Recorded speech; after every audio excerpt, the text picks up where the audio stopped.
एक गोष्ट सांगू. मागे आपण एक क्यूट लव्ह स्टोरी ऐकली होती, जीची सुरुवात झाली होती एका चॅलेंजपासून, पण शेवट बनली होती लाईफ बदलणारी जर्नी. कॉलेजचं पहिलं वर्ष, सगळे मित्र, फन, मूवी. एक मुलगी होती नेत्रा, सायलेंट, अँग्री, पूर्णपणे वेगळी, एकटीच. एका चॅलेंजसाठी अर्जुन तिच्याशी बोलायला जातो खरा, पण हळूहळू त्या चॅलेंजमधून कनेक्शन तयार होतं. लंच शेअर करणं, बर्थडे गिफ्ट, आणि तिच्या आयुष्यात पहिल्यांदाच कुणीतरी तिची केअर करणारा एक माणूस येतो, म्हणजे अर्जुन.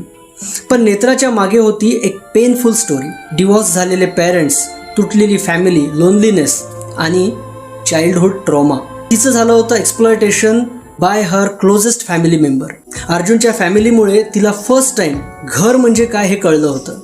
लव्ह, केअर, अफेक्शन आणि बिलॉंगिंग हे तिला तिथून कळलं. पण एक दिवस सगळं बदललं. नेत्राने सुसाईड अटेम्प्ट केलं आणि तिथेच अर्जुन पहिल्यांदा आपल्या मनातलं तिला बोलून गेला. तो सांगत होता की मला तुझ्याशिवाय जगता येणार नाही. आणि तिथून सुरू झाली त्यांची खरी लव्ह स्टोरी. पण ही स्टोरी आहे की फ्रेंडशिपपासून लव्हपर्यंतची, पेनपासून हिलिंगपर्यंतची जर्नी. आता पुढे काय होणार? नेत्रा ते प्रेम एक्सेप्ट करणार? हे बघूया सीझन 2 मध्ये येणाऱ्या काही एपिसोड्समध्ये. तर घेऊन येतोय या स्टोरीचा पुढचा भाग. Please stay tune with us. Like, share आणि फॉलो करायला विसरू नका. स्टोरी खूप इंटरेस्टिंग होणार आहे.